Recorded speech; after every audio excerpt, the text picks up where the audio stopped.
You'll never go out on a training ride and dig that deep. Awesome. We won gold. They're life rides. I'm like, dude, I'm still figuring this out. Lose sight of the fact that it's whoever goes faster. This isn't a road race. This isn't a mountain bike race. The sensei of sprint, Todd Shesky. My eyes are coming out of my head. Just get in here. All right, welcome to a very special edition of Pack Chatter. I'm Tony Seiler, and with me, as always, is my man Todd Shesky. What's up, buddy? Hey, not too much. How you doing this morning? I'm awesome. We are at the beautiful Hook and Spoon restaurant on Canisius Lake in Lakeville, New York, for a full day of cyclocross, and we're going to get right into the interviews. We'll talk about the show and some of the other stuff in a bit, but right now, live with us, we have the man from Squid Squad, Anthony Clark. What's up, buddy? So tell me a little bit about the prep going in. You've got 4 wins this year. You've had big results at some big races. Is it different this year, or is it always the same Anthony going in? And I just have so much more motivation to train this time past. And I guess the difference this year is I don't really put expectations on anything. I just go ride. I do the work, and I just go race my bike. I don't overthink things anymore. It's kind of like when you want a date with a girl. You don't want to overthink it, man. You just want to do it, just be yourself. So that's what I do with racing now. And it's been a lot better. The whole year's been better, a lot less stress. I just really, love racing my bike instead of being stressed about racing my bike. And I noticed, just all the way around it's been better. So I'm just really excited to race Nats and make the world, Yeah, absolutely, man. I think you got a great shot there. Does the mud in the course help you as a racer? Do you run better than everybody else? You got good handling skills? Is that something you like as a factor, or would you prefer it to be a drier course? I don't know. I like to think myself I'm decent at running, and I'm pretty good technically. But everybody I race with is all really good, and I guess I don't really know what kind of course favors me, so I just kind of line up and just try to just go 100%. How's Gage coming into this race change the dynamic? The field's pretty stacked as it is, and then he kind of does his late entry. What's that do for you guys? He's gonna put the hurt on. Gage, you'll be in a race with Gage, and you're like, oh, all right, cool. 3 laps in, you're with them, and then all of a sudden he just decides not to ride with them. But he's really strong, and I don't know how he is in deep mud, but it's one of those things that Hyde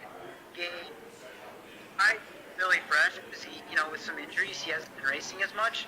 So Hyde is going to be really hungry and really strong. Powers is back to super strong. It's just going to be a really good race. I think people are going to be going back and forth. They're amazing. Cody's really good at riding technically. I just think it's going to be a really good race. How about the injuries? How did that play into that as well? You've had Powers has been out most of the year. Hyde's been out. Jamie Driscoll's not racing. Tobin's not racing. It's kind of been a big deal for the field. Does that make it a little more of a question mark because some of these guys who've dominated have been injured? I think it's going to play a huge factor because I myself have traveled and raced a bunch this year, and I feel really good, but you never know how that's going to play out when you line up for nationals. As even really fresh, I guess you never really know. It's one of those things. I don't really think about it. I just hope for the best and go ride with my friends. I'm really happy to see Steve back on 100%. Powers, I'm super happy to see back in racing, phenomenal. And, I feel bad about Tobin and James. I hope to see them really soon. For sure. How about White and Hyde being on the same team? Does that affect the dynamics of the race? Do you guys have to approach that differently, or are they kind of out there on their own, you think? I think they're on their own, and Curtis is a freaking beast. Now, he's another guy that's just so strong, and he's such a good runner. For sure. How about the women's side? Your teammate, Sammy, she won a national championship earlier this week. She's going into a pretty big race. What do you think about going into that race? What do you think will happen there? I don't know. Barringer's super hungry and been on really good form. Of course, Ellen is always phenomenal when it's technical and off-roady. You have Katie Keogh. Tammy's nice. amazing lately. I would love to get on the podium. Obviously, I would love to see him because I think years. They're really awesome. Right? The thing with racing is to see people go forward, come backward. You're going to see people go 10th into 5th just because it's going to be so unpredictable conditions, you know what I mean? Yeah, for sure. That should really affect the outcome in both races for sure. You think that those conditions favor Compton because she's been racing overseas where maybe she's seen a little bit harder courses over there? I don't think you could ever rule out that girl, man. She's 100% full gas, like, she has experience, she knows how to win races. I think she probably has the most wins out of any female or even male in her whole career. So, like, she's another one that I would never count out. It's just going to be an amazing. For sure. You got it. All right, Anthony. Well, man, you're looking good so far. It looks like your season's been really kind of coming together. You had a lot of stuff in Japan you were doing, and do you think that's been good prep coming in here as far as similarity? You were saying like some of their courses tend to be harder. This looks like it's a pretty hard course. How do you think it's a bonus for you? Will it be a little secret weapon? I don't know, man. You know, sometimes in pre-ride I really love the course, and then I don't go below the course, and then I race it really good. So it's one of those things that I don't really know until we line up the race. You know what I mean? Right. Yeah, absolutely. And it's you know, and obviously everybody's been, as it should be, everybody's been really coming on form. I mean, Gage has been coming up, and Powers pulling off a win this last week. I think it's a nice shot across the bow for everybody. And you've been coming up, so it seems like everybody's results, everybody's been getting like really dialed in. And it's gonna, I think you guys got a real showdown on your hands today. What do you think? Yeah, it's gonna be pretty heated. I'd say after the first half lap, everyone's pretty solo, but you're gonna see a lot of guys really trying to pull and be aggressive. You know, like everybody on the has a chance to win, even on the second row. Yeah. Right. Everybody's so talented in the USA. It's really hard to pick who's gonna. Yeah, I'm hearing that the course is getting a little tacky, getting a little course intel rolling, and it's tacking up, it's drying a little bit. You guys got 2 pits, and how is that playing into where do you think you're going to be pitting more or less? Second one's an uphill run into the pit, a little slower. Is that, or can you hold out that long if it's tacky? I think if it's tacky, you're going to end up pitting every half lap, and it would help to have 3 bikes in the pit because the problem is, like, when it gets peanut buttery, it's just the bikes just get so heavy and slow that you're going to have to literally pit, like, at least as much as you can. Otherwise, because a broken bike is not a fast bike. Absolutely. You know what I mean? So I was talking to one of the Peaks coaching group coaches yesterday. He was out right. He did the master race Friday. He said it was real soupy, and I was asking him how the drainage was. He said it was pretty good until it was getting rutted up. So it got rutted, and now it's drying a little bit. So that's this morning's combined intel. So as you're taking your laps, I think be plotting that out with those pitting areas could be a crucial factor. I think when you guys are having to dodge in there and out, and when that's going to happen, and who's going to be throwing the attacks during that time. And what about the run up and the first run up over the flyover for you guys? It's pretty close to the start. You got a game plan for where you kind of want to feel that out, where you want to be coming into that? I don't know. I don't really make a game plan. I pretty much, on the start line, clear my head, and I tell myself it's time to be present, because I'm not always in the present a lot, because I so I literally get present, and then I try to have the course memorized, and then I just ride the race depending on what happens. Because if you make a game plan, and then something happens, it's hard for you to instantly change. So I just try to be super present at the moment of the race. So whether I know what or where I have to be or what I have to do. Right. Yeah, it's kind of using that. You're getting to be one of the cagey veterans out there, and you're going to adapt to where the punches are thrown, and I think that makes you an even bigger threat. I mean, Jay Powell the same way. You guys got a lot of history behind you guys and can adapt to those things, and I think today may be one of those days to really pull that out. So, well, we're excited to see you race today, and so I don't want to keep you too long. Let you get to chilling and just being able to get your headspace right here. So. Yeah, gonna change it up and head to the course in probably about 20 minutes. All right. All right, man. Hey, good luck, bro. We got a few people here starting to move in, a few you know, so they're going to give you a little good luck before you go. Hey, guys, give it up for Ant, man. All right, love you, bro. We'll be rooting for you, man. Appreciate it, cuz. All right, later, man. We'll talk to you later. All right, bro.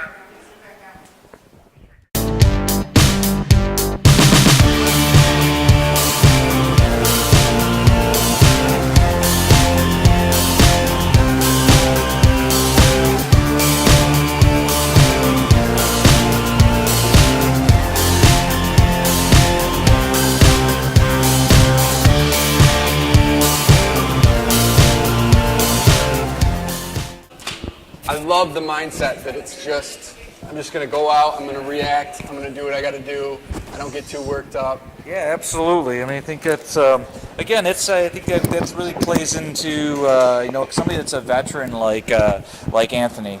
J. Powell, same thing. I mean, right? Those guys are coming from a lot of history, and it's not to say anything negative in regards to Gage as being a younger rider. But I think when you can adapt on the fly like that, that's a huge bonus. As the course is changing, and I think it's changing as we speak, as it's starting to dry a little bit and get that tackiness, and how do you make those alterations on the fly under stress? Right, yeah, for sure. And Powers made that point. We're going to check that interview out a little bit later in the morning. But Powers made that point last night. He said, there's only 2 guys in this field that have ever won that big race, ever won it at the elite level between him and Hyde. And he said it's a huge advantage. It's a huge advantage to be able to have been in that role before and go out and execute at that level when it really matters.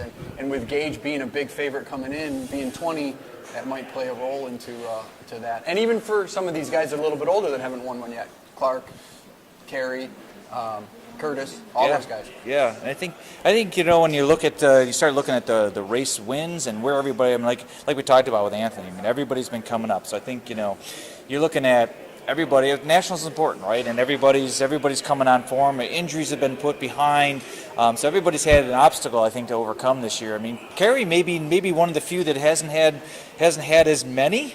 Or maybe any this year that I can recall as far as setbacks. I mean, he's just been steadily.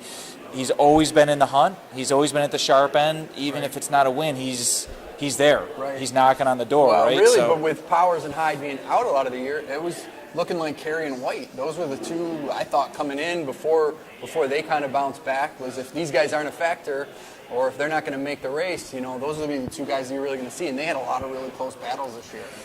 So I don't know how that affects them mentally, knowing they got to go up against those 2 guys. But they're huge factors in this. And I think the muddier the course, personally, the better off it is for Anthony. I really think that he gets even more in the mix there. I think he runs a little bit better. He's a little smaller, a little lighter, can run a little lower tire pressure.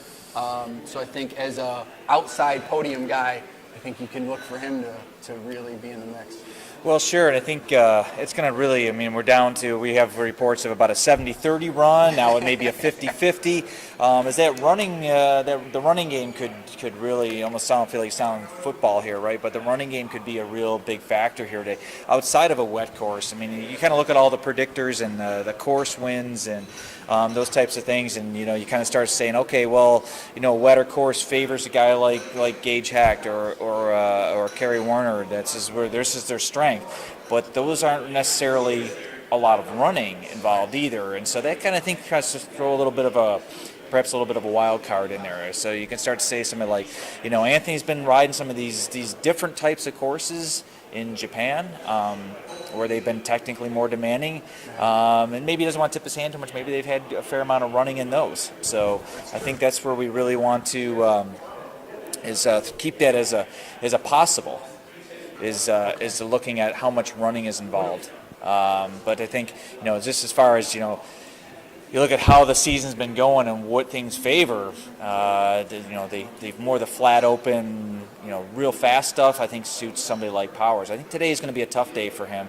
but he's got to win this past week in his pocket too. And I think there's nothing plays a game like having the momentum and having a win behind you to give you that confidence. And maybe that's just what he needs. And he's got the experience. He's done it before. So if he can get his spot early where he needs to be, and maybe that's all he needs. Right. Yeah, I think that running game for him is going to be tough.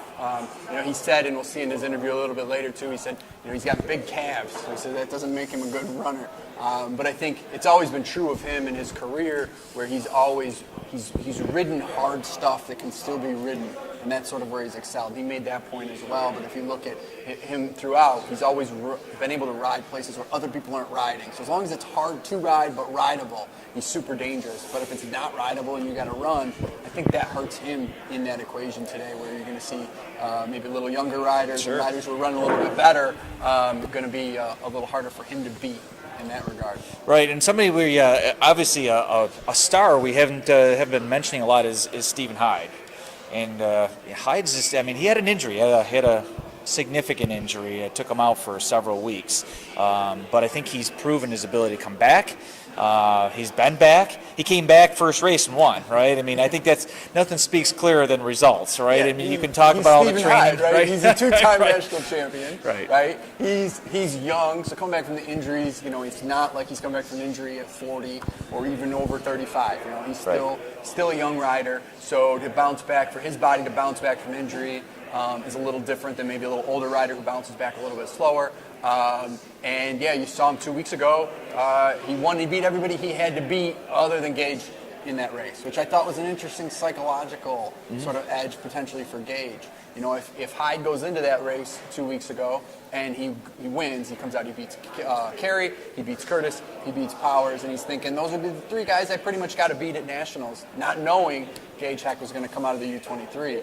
Sure. So he has to be on a high there, and then 2 days later or so, Gage Heck says, yeah, I'm in, throwing my head in. So I'm wondering, you think Gage Heck is playing mind games there? You think he held it off and was kind of waiting late to mess with him, or you think it was just sort of the way things went? Yeah, I don't know. I think Gage is just he presents as a very confident person. I don't think he needs to really try to get in anybody's head. I think he's out there. He's strong, and I think he knows he's strong. And I think he's looking for the challenge. I think he's looking for, I'm going for the elite. I'm going for it. I'm on here, and what better challenge than go against somebody like Hyde? Go somebody like a proven entity like Powers. This is a great year where there's a lot of guys going really. Kerry Warren. You got this pretty tight pack of 5 or 6 guys. What better year to put your hat in the ring? You want to go for a national. You want to go and make it mean something. I can look back at any time races I did. It was more meaningful when it's against guys that are good, right? You got a good quality field. You come out of it feeling like, man, this means something, right? Yeah, and everybody's throwing it down. It's definitely the most exciting field. We know, I don't think there's anybody going, no, somebody's going to run away with it. We see that a lot in cross. We've seen that for years with Hyde and Powers before that. We see that at the international level, where it's just like, one rider's just riding above his time, out of his mind, and it's just like we kind of know who's going to win before the race starts. I think today is one of the more exciting ones. I think it'd be a little more even exciting if the course was maybe a little faster, where you would have a dynamic where racers might stay together and you might get attacks that get brought back and those kind of things. But the crashing end of things and people making mistakes may create that a little differently than a fast course would create. Right. That. You also may get some mechanical issues there. If that course is tacking up like it's being talked about, it's going to be a big one. You're going to be, like Anthony was saying, he may be double pitting, whereas before he may be passing up that first time by the pit. Second one is an uphill run, it's a little more conducive to being able to pull over. But if it's slow and it's tacking up, last thing you want to do is snap off a derailleur halfway around the course away from the pit and have to do a lot of running, because that's going to be a big game changer. Or your bike is just loaded up, it's heavy, it's getting slow.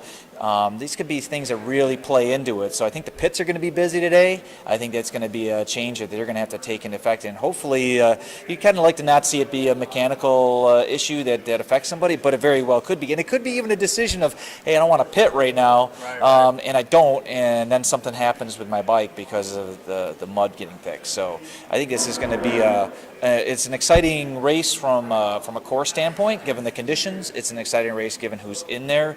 And when it's slow and heavy, this is known to be a slow and heavy course to begin with, not a fast course. And now you've added some other elements to even make it harder. Hyde's got the fitness, man. He's proven that. And he's proven that when it's just hard and he can just twist that throttle for a long time, he can do it.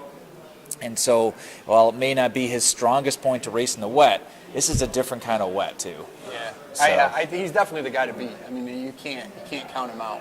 I think some people are excited about Gage and the idea of having a young guy come in and take it, but Hyde's the favorite. You cannot give him anything else other than that. He's earned it. He's the two-time champ, and he looks right on form. So I don't think there's any doubt he's a favorite going in. And White, I mean, we mentioned him here and there, but he's sitting in the background, maybe not getting the push, but I don't think you want to forget about a guy like that. He's smart, he's crafty, he's a good road rider. He knows how to race his bike, and he's got a lot of cross experience too. He's young, but he's coming into this with some water behind the dam with experience, and I think he could be one of those guys. He has a good day, and he doesn't have a problem out there. And next thing you know, he's able to capitalize, and maybe he's even capitalizing on a Gage Hyde kind of duel, or something's going on, or Carey's in there, and they're kind of watching each other and kind of looking, and he sneaks in there with something, and they're not able to respond in time. And so I think there's just some factors in there today that are making this a little bit more wide open than perhaps the drier course. Between the competition and the course and the injuries, you're touching on two things there. One is you got guys who have won races a lot more this year than they have in the past because those bigger guys have been out a little bit. Anthony's won more. He's been over season winning races. Carey and Curtis have both won more. So learning how to win, even though they haven't done it at the national championship level yet, has been, I think, a real big growth for them, and that makes them a lot more dangerous than if they were just getting, fighting for those podium spots each week where Hyde's dominating or Powers is dominating like we've seen in the past. So those factors are gigantic for sure. But then you also have these guys who all have to worry about each other, right? You could, what if you overlook Jeremy Powers? I mean, is that possible that you overlook Jeremy Powers? That'd be a tough one, right? But Sure. Hyde and Curtis and Gage, all these guys are worrying about each other, and there you got, the greatest of all time kind of sitting quietly going, I know how to win here, and I know what has to be done. Sometimes it's just patience, right? Yeah. I mean, it's just being patient and not just shooting your guns too soon, too hard, and just be, Hyde's a patient rider. He's not the youngest guy out there, not the oldest guy out there. He's patient. He's learned, and I think we see his patience in the starts. How that plays out today, you see he's not generally worried about the whole shot. Right. And I don't know if you have to worry about it today, but there are some differences in the courses from the amateur races. There's going to be this little drop into a ditch that's fairly early, and it may not even be rideable, and that's before you can get to the sand pit. So that may be a shake-up right there as you're kind of focusing on the sand pit and then the flyover. Well, there's a couple of really technical spaces in there that not having the whole shot might be a factor of. Now you're a little too far back, and now he's got to really fight for it. But at the same time, he's got a little time to get there, so maybe not getting the whole shot, but maybe being just enough to the pointy end of things, and then being able to work his way along, just keep that throttle twisted through those things. Could be a good opportunity for somebody. It's a little more patient, maybe doesn't grab the whole shot, but doesn't really need it on this course either. So, So our interview with Katie, we got to talk to her. We're going to see a few clips from that a little later in the show. We got to talk to her, I think it was Wednesday night. What struck you as important about what she had to say? Because I don't think we're seeing the full thing today. I think we're going to see a couple of series of clips. Right. I think I think you definitely see a lot of confidence. I think she's had her hurdles, her barriers, if you will, to get over this season. I think it's natural as a master's age, still somewhat competitive cyclist myself. I look at it and say, yeah, I know what she's kind of going through. And the injuries come easier. You get sick easier. And she's feeling the wear and tear, a little bit of the travel and things. But she's also a professional, and she knows how to pull that together and make that happen. But I think I see in her a lot of confidence right now with where she's at. She's been able to get it together when she's needed to get it together. True professional in that way. I mean, she's had some things to conquer, but she's not letting that be the predominant thing in her mind. And I think even if we we get into discussion a little bit about, retirement. She doesn't have a date set for that because why should she? She was second in the world last year. Right. There's an aspect of she hasn't won the world championship yet. I think there's still unfinished business there for her, and she's been arguably very close to it for quite some time. And to get really close to it last year, I think it fuels that fire. I think she's looking and saying, yeah, maybe I'm one of the senior members of the pro peloton, even in for cyclocross here, but certainly by no way giving anything away, and certainly possible. I mean, when you're second last year, she's stronger right now than she's been.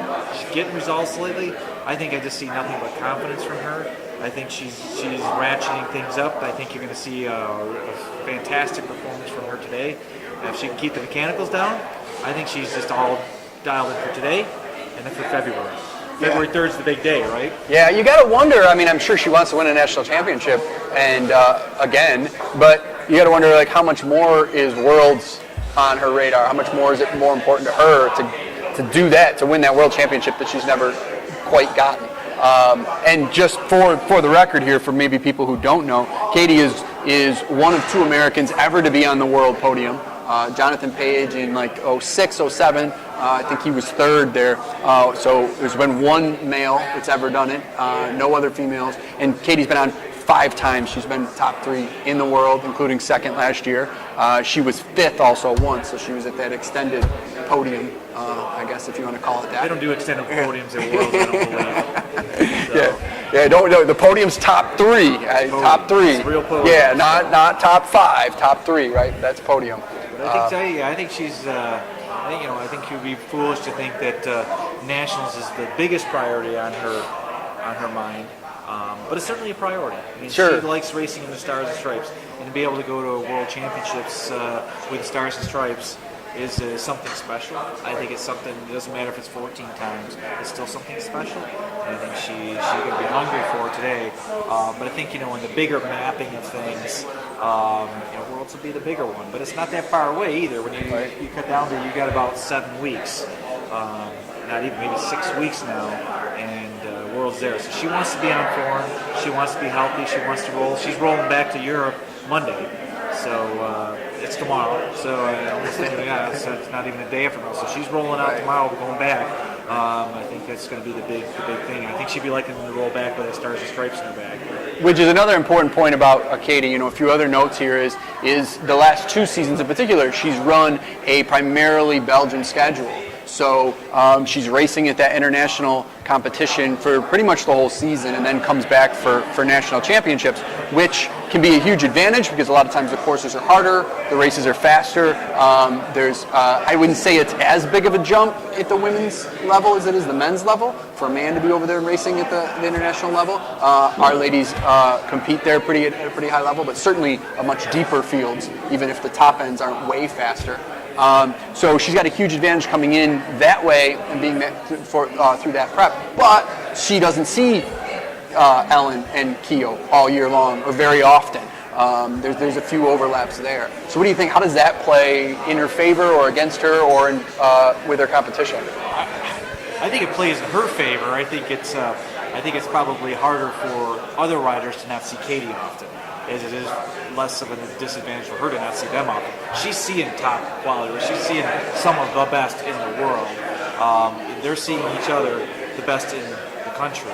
And so they know each other well. So they're seeing less of the level that she's seeing on a consistent basis. So I think it's harder for them to kind of say, where's Katie really at? It's hard to get that barometer off of, like, okay, she was 10th in a World Cup, say, and you're like, okay, but what was the rest of the competition like? And you already know that she's strong, so you got to know that those are really hard fields. So she's really pushing her limit, and so you don't have that contact to say, well, how do I slot into that? Where do I fit?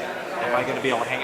If she twists the throttle, am I going to be able to stay on or not? Because I don't know. Because I haven't had a lot of contact time. They know each other, but she's kind of the unknown. But an unknown in a giant. I mean, imagine the unknown being probably your childhood hero. I mean, Ellen Noble is, I think, 23 and Katie's 40. So you're talking about, Ellen's whole youth career coming up. That's who she's looking to as you know, her, I'm sure, somebody who she's idolized and wanted to race with and race against. So to not only not know what she can bring, but also potentially the intimidation of that and the pressure of, can I take over? Can I take that from my hero? Right. Oh, sure. I mean, there's all, and I think that's, and it'll speak well to, I think, Ellen's professionalism. You know, as I say, you know, she knows who she is as a rider, and yeah, she wants to measure herself against the best, and she's been doing that, I think, you know, domestically, national scene, but really, you know, to have Katie back at this event and saying, okay, now this is the big measure. And either walks away with that jersey today, men or women, and I think, you know, right now we're talking about the women's field, they're going to earn that jersey. It's not going to be I walked away from it and I was 75% of what I should have been. They're going to they're going to know they really earned that jersey. Nobody's handing anything away. And but I think, you know, Ellen's she's a confident professional. She's going to come into this thing knowing that she deserves to be there. And you can't be looking at this as Katie Compton. What am I going to do? She's the greatest cyclocross racer in U.S. history. So like, Ellen's there to win that race. Yeah. So is Katie Keogh. They're there to win that race. They're not going to be sitting there. They're not getting autographs in the start line. Absolutely, I like that. Not getting autographs. I'd be getting autographs in the start line. Right, but we'd also be going out the back on the first lap, right? So, they wouldn't let me on the start line. Which is why we'd need the autographs, because nobody's going to see us again. Right. So, absolutely. All right, so more on Katie and the women's race coming up, but right now we're going to transition to our interview with Jay Powell from last night, so you can hear a little bit about his perspective on the race and what he thinks will happen in today's main event. Oh, it looks like it's getting wetter and wetter, so what's that do for you? Yeah, it definitely changes things a lot. I mean, the course that I rode on Tuesday is not the same course that I rode today. I rode yesterday as well, drier conditions again, a little bit of precipitation and moisture yesterday, which made it slippery, but not like it is now. Now, I would say, you know, it was almost 100% rideable on Tuesday. I was cleaning full laps 100% without having to get off. I was even riding the limestone steps, although the last time up I decided to run them. But in general, it was primarily a 100% rideable course. Yesterday when I rode it, I had to get off for 1 or 2 sections, just for like a short 6-7 seconds jog kind of thing, up something that was too steep, but then right back on.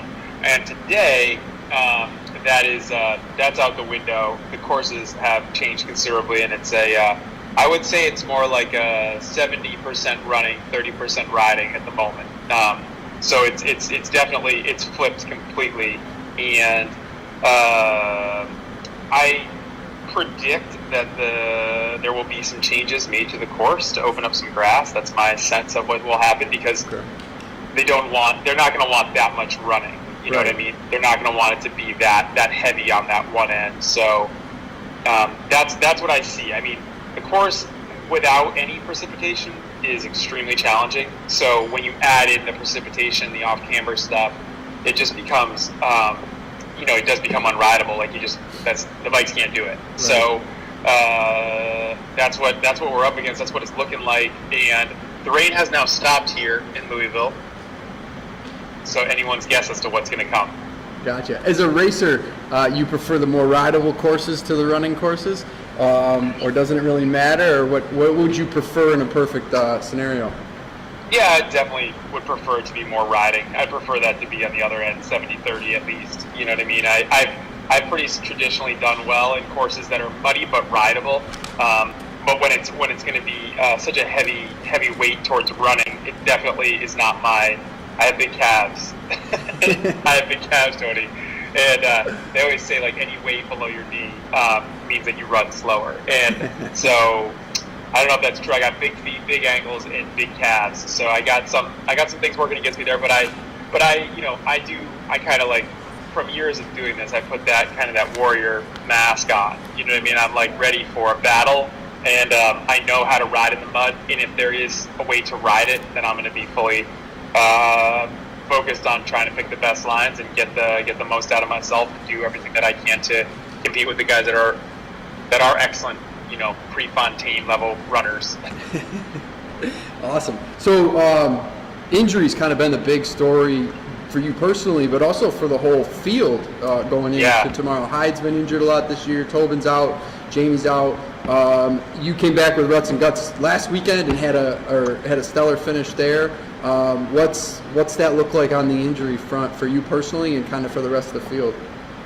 Yeah, I mean, I said that if I line up here fit and ready to rumble, that that's a success, and I do mean that. I think that I'm happy that I'm back. You know, it is good. Injury is part of sports, so you can't say like, oh man, if this just hadn't happened. Like it's just time. You know, you will get injured as an athlete, so you have to know that, and you have to be prepared for it. It's not the end of the world. You just have to make a plan and come back from it.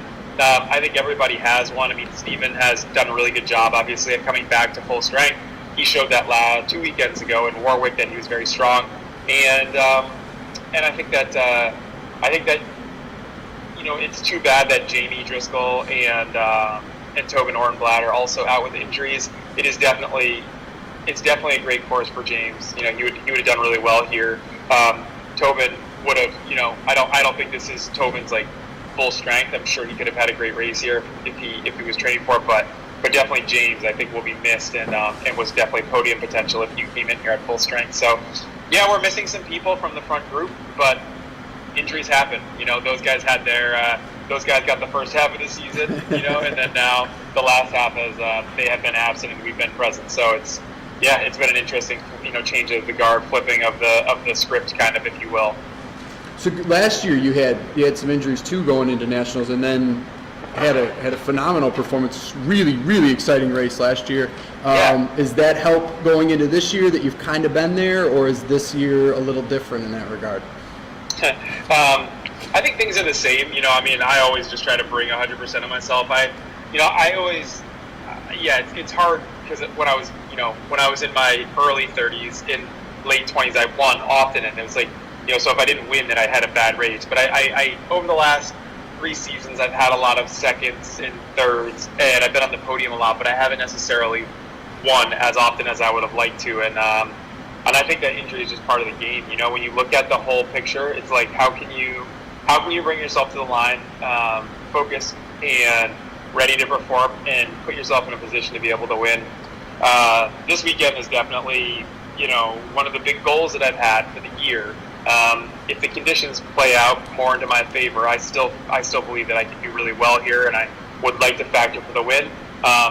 But if the conditions are similar to what they are, it's going to be a lot harder race for me to control like that, because it's just going to be so, it's going to be such a heavy running race. You know, it's going to be so much running and so much different stuff. So I'll have to definitely dig deeper into the box of tricks and really try to see what I can do to minimize any loss that I would get on that. It's just such a hard track with so much. If you're not running, then you'd be climbing, and if you're not climbing, then you're probably resting on this one. It's like, it is really unique. So anyway, to answer the question exactly, it's I'm bringing 100% to it. I hope that I can perform like last year. I know that Gage and Steven will be the two riders that you need to look out for tomorrow. I think Kerry Warner will do well, but Curtis White is definitely is someone that I'm very much considering a threat to the Jersey for sure, just given the way the course looks right now with the amount of running and elevation. Does that, and that kind of brings me to 2 questions. One, I want you to talk a little bit about Gage sort of entering late and like what he does to that dynamic. But also, does having all of those guys kind of in the mix, does that maybe take a little pressure off of you, if at all? Like maybe, I mean, I don't know if they overlook Jeremy Powers at all, but could that possibly be where these guys are maybe a little more focused on each other and kind of take some pressure off of you and maybe open some things up for you as well? Yeah, I mean, I think if the race becomes tactical, then of course it does open that up to jump to that first. You know, I think if Steven and Gage are looking at each other, or Curtis and Gage and Steven are looking at each other, or Kerry, Gage, Steven, Curtis, you know, if they're all looking at each other, and then that gives me an opportunity to come back. If someone makes a mistake, you know, then that obviously brings that's what cyclocross is, and it gives me, you know, an opportunity to come back. I think that I plan to race the race hard at the start. You know, I think that there is a good chance that there's going to be crashes in the first half, and if you're not in the first bit, then you're going to be out of contention. So I think if you're further than 5 back, then it's going to be very, very hard to come back in this race because of the single file nature of a lot of the sections that you're going to see. And so my plan is to be up front, early, and to make sure that I'm there and I'm dictating some of what I want from the race as well, not just letting someone go out and fire off and do what they want to do. So that's first thing. And then with regards to Gage entering the race, I think I was surprised that he hadn't already announced that he would do that up until this point, but he is doing it, and I think that's, if I was in his shoes, I would have done it too. So he's a good competitor. It's a big race. He's 20 years old. I know he likes to play the underdog role, but I know he feels the pressure. So it takes more than just an engine to win a national title. It takes a lot, and mental strength and all of that. So I do still think that Gage is an incredible rider. I think it's just I don't know how he's going to deal with the pressure of winning an elite national title quite yet. So that's my only thing. But I do know he's strong enough. There's no question that he's strong enough to be able to do it. Whether or not he is able to execute or not, we'll only be able to tell tomorrow. Yeah, he definitely adds an exciting dynamic. Do you think him holding late was him kind of waiting to make it up, or do you think it was a little gamesmanship of I'm going to wait late and then kind of come in and surprise everybody, maybe mess with other guys' heads a little bit because they weren't worrying about it? Do you think any of that plays in, or is it just sort of how he chose to do it? For another race, maybe, but for nationals, everyone's already going to give 100% in the lead up to it. They're already going to try for the title. So, I think that's the thing that's different. Is like, yes and no, but it didn't. When I heard Gage was coming, I didn't go out and do a 4-hour ride. You know what I mean? I already had done my preparation. I had already planned for my, to be as prepared as I possibly could. And so, I think for like everybody, it's just the same. There's nothing you can really do. He kind of announced late last week that he's going to come. So, yeah, I was expecting that he would, like I said, be a part of the elite race. I was surprised when he hadn't already jumped up, because I think that he is a step above the other kids that are in his age category. So it makes total sense for him to race at the elite race in nationals, and I think that he definitely has a good shot at being on the podium in the top 5 for sure. So yeah, he's on my radar. He's been on my radar. I think like a year or two ago, I said something along the lines of like, yeah, as soon as Gage and Spencer and these guys start coming up, this is the time's ticking. Yeah. Like I gotta get in there before these guys start coming up to the elite ranks. So here they are, and so it's important to, be mindful, but also realize that they're 20. That's 15 years younger, so it is different, and I think it's cool because it's like we're all at a similar level, and there is so much difference. You know what I mean? There's like, you have on one side you have so much experience, and then on another side you have so much snappiness and youth. It's like they really do equal each other out. So it's it's just classy. It's just like a cagey veteran versus the young whippersnapper. Yeah, the opening and line. Not even in my case, like also with Steven and Kerry. They're also almost 10 years older than him. Right. Yeah, I wondered kind of how that would affect those guys, particularly. Not planning on having him in there until late, and then going, oh man, I got to beat him too, kind of a thing. As that comes in, just psychologically, I'm sure they kind of prepare physically the same way, but coming off that race, Hyde wins. He's ahead of everybody else who looks like he's got a beat going in, and then Gage announces a day or two later, and whether that has an effect on Hyde psychologically or not, or whether that was sort of the point, or it just kind of comes out that way, I don't know. I think it does. I think it has an effect on everybody. It's just like, okay, cool, we got someone else in the mix. It's like 5 potential winners. Yeah, which is awesome. That's exciting for us. I hope it's exciting for you guys. It's definitely exciting for us. It's fantastic. I think there's more than 5 potential winners. We haven't even talked about Tweak, but right. Anthony is quite possibly the fastest runner that I know, and he's extremely lightweight. So, and he's been riding his bike technically. He's been invincible this year on the technical stuff. I just can't believe how much of a jump he's made. So it's like there's more than 5 guys that can win the race, and I think that if it's so hard to say with the conditions, but if it does stay the same, I think that there is a lot of potential for one of these dark horses to come in on a shining, a big day. Yeah, for sure. How's the dynamic with Curtis and Hyde work, them being on the same team? Is that something that affects the rest of the field? Are they able to work off of each other? Is this course too technical for that to matter? Would it make the difference on maybe a faster course, or not at all? I have no idea what their arrangement is. I do know that obviously they would like to win the Jersey as a team, no question, but I think that it's such an individual sport, it's such an individual race that I would believe that they're looking out for themselves first and foremost, and if there's an opportunity to help once one of them realizes that the other one's better, then maybe that comes into play. But I don't think that would happen until late in the race and in a very specific set of circumstances when someone open a gap or put themselves in a position to help the other rider. I think that they're going to be, riding for themselves first and foremost on this day.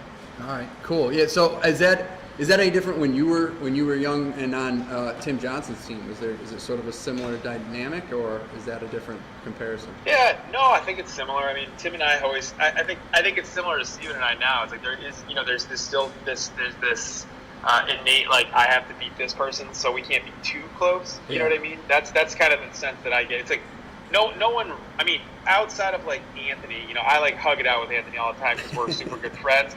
And I want to see Anthony do well in everything that he does, But as far as like Curtis or Kerry or Steven, I have different relationships with all of them. Like if they become a fierce competitor to me, then I do want to beat them. So like the amount of hanging out and the amount of like bro time that we spend is like, it goes down because we have in the back of our heads that this is the person that we have to beat. So how can you be so close to someone that you have to sort of dislike a little bit? I mean, not like necessarily as a person or anything like that. I like all these people everyone as a person. They're awesome, but I do think that you have to have a little bit of that killer mindset and not let them be super close to you.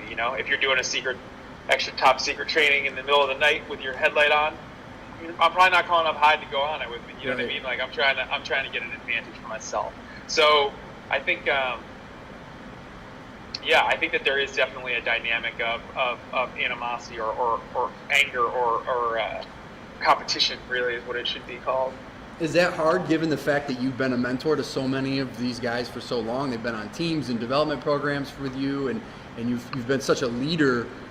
Well, you were also a champion, which is such an awesome dynamic. But you can cut it off like I'm done. No. I know what you're saying though, and the answer is no, because I know I can't go forever, and that was always my philosophy, is that there's going to be a time when I want to step out, and I want this to continue, and if I don't help, then there won't be another one of a top rider. You know what I mean? And it's great because Steven really did carry that torch and has carried that torch since we hung out together and did a lot of training and traveling. And Anthony, we've worked with Anthony for 10 years, not just on the bike, like off the bike as well. And I think that it's great. It's great. I have no, and I think, just with the philosophy and the way that we think about the way that we train and the different stuff, that a lot of that has come down the pipeline as well. So I think people are taking it more seriously. And it's like how when you think you're at your best, and then your best is that level, but then when you get there, then you can go from there up, and that's what a lot of these riders have done. Like if you look at like a really awesome rider, then you'll see them, okay, they're probably riding ahead of their time. You know what I mean? Mm-hmm. Like a Vanderpool is maybe riding ahead of his time right now, but there will be someone that comes in and knocks him down, and then they will step up again. I mean, it's just that's how it is. Things get better and faster and more refined and better prepared for. So training techniques are learned from older riders, and then the climb to the top is shorter. So I think all that stuff is real, and it's not just in cycling, it's in all sports. It kind of plays out that way. Yeah, for sure. And I think that's one of the cool things about cyclocross is we're starting to see the history of that. So it is sort of a young sport here when you compare it to, say, baseball or something like that. It's generations and generations. And I grew up a huge baseball fan. I know your grandfather played pro ball, right? Yes. So you got a baseball background. And for us growing up, baseball was like a multi-generational sort of pastime. My grandfathers loved it, my dad loved it, my uncles loved it. So like a lot of the history and the trivia of what happened decades ago and the way it built was really sort of the most fun of the sport for us, I always thought. So I like seeing sort of the beginnings of that with cross, and you're kind of at a really special point there. Do you ever sit back and kind of look at sort of where you're at in that history and what that might look like in 5, 10, 20, 50 years, or? I don't know. I mean, I don't really know what it will look like in 5 or 10 or 15 years. I mean, I think that I know that I will be happy with what I did because I gave it 100% of myself the entire time. So I could never, I always told myself that if you give 100%, then you can never be, at no point will you ever be disappointed in what you were able to do, or whatever result you were able to get. And so for, I worked on myself. I grew as a person. I grew as a rider. I grew up through the sport. I've helped as many people as I possibly can to get into the sport, to promote the sport, to be a part of it, to build the community, to create events.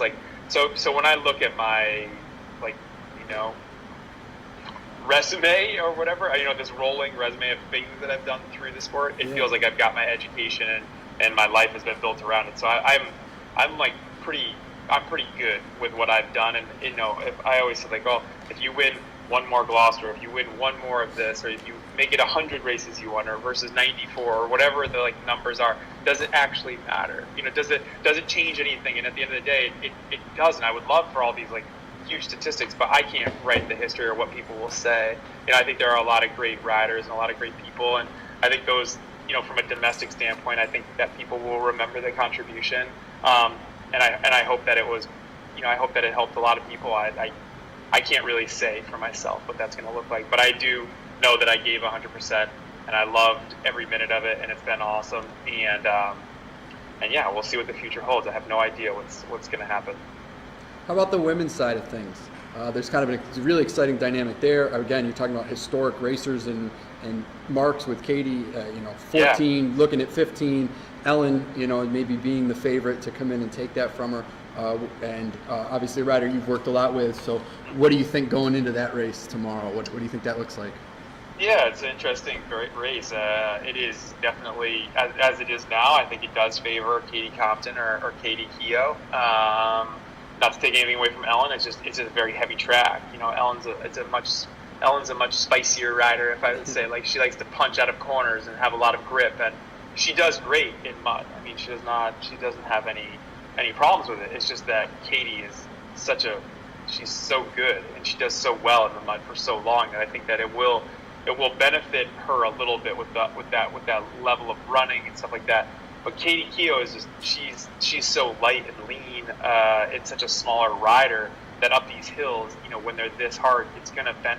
She can run, 10, 12 psi and get away with it, where the other riders are gonna, it's gonna be more to bring up the hills. She's just a smaller person. So again, I don't have a prediction for that race because I think that it's gonna play out again uniquely. I think it is gonna be very much of who keeps their head on, because there's going to be crashes, there's going to be a lot of spills, and who's able to really put the whole thing together from start to finish, because there will be big gaps because of how hard the course is, and I think that there could be some catastrophic crash. Is what I'm trying to say. Gotcha. So if you can hit the deck and get back up and keep moving and keep your momentum, then you're going to be great. If you're like, whoa, I just crashed and cleaned my clock and I'm out of it and I'm not, and you lose your mojo. It's the kind of course that can break you down really fast because it's so hard. It's easier to give up on this course, is what I'm trying to say. So it's going to take someone that's very mentally strong, and each of those riders, Katie definitely, Compton, brings that depth. She brings that. Year, those 14 titles of experience to know how to deal with a setback or a flat tire or a crash. And I have no idea. Just like I said, for Ellen or for Katie Keogh, it would be a Caitlin Keogh. It would be a. It's gonna be. There's that challenge of winning their first title. That's what I'm trying to say. Gotcha. All right, man. And that's the same in the men's race. It's to overcome. The titles have been wrapped up by myself and Steven for the last, I think, 7 years, something like that. So I guess Jonathan Page tucked one in there for John. But again, John had already won one previously. Right. So you're looking at a very short list of people that have won them. So someone coming in to seize the moment from someone that has that locked in mental, killer to be able to win a title. It takes a little something extra. That's all I'm trying to say. That knowing how to win when it's on the line. Yeah. Yeah, absolutely. Not letting the nerves catch you. Awesome. Well, we look forward to it tomorrow. Thanks so much for joining us, and good luck tomorrow, man. We'll be rooting for you. Okay, you guys. Thank you very much. Thanks for tuning in. Challenging course with significant climbs. Good job, dude. It was awesome. It was everything and then some.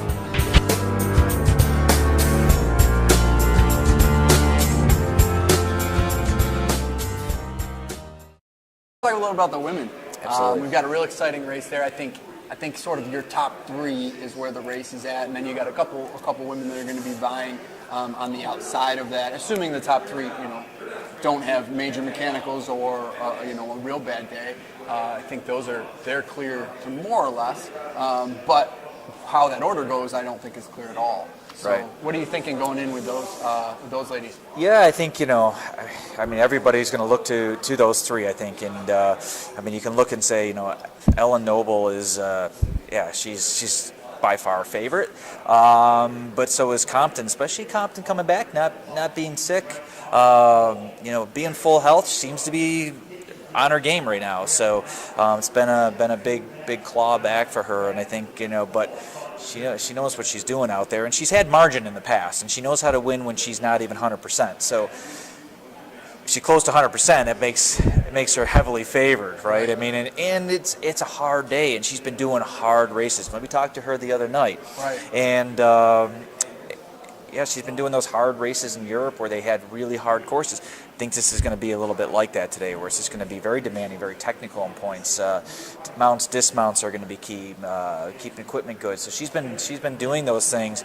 We saw a race last week at Broken Arrow. It was dry, flat, fast. Much different race. So you saw somebody like Katie Keogh do well there. I think she may have even, did she win that one in Broken Arrow last week? I think I don't believe Ellen was there. I think that dry, flatter, faster course really favors Ellen a little bit more. I think she rides a lot like Powers, which makes sense. So, he was their mentor and kind of, she came up under him in that way, where she rides really technical stuff really well when it's rideable. Right.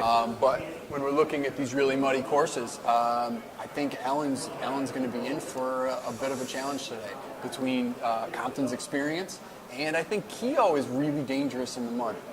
She's light. She can run really low tire pressure. Powers pointed that out on our interview last night. I think that mud factor may put Ellen looking at fighting really hard to get away at all.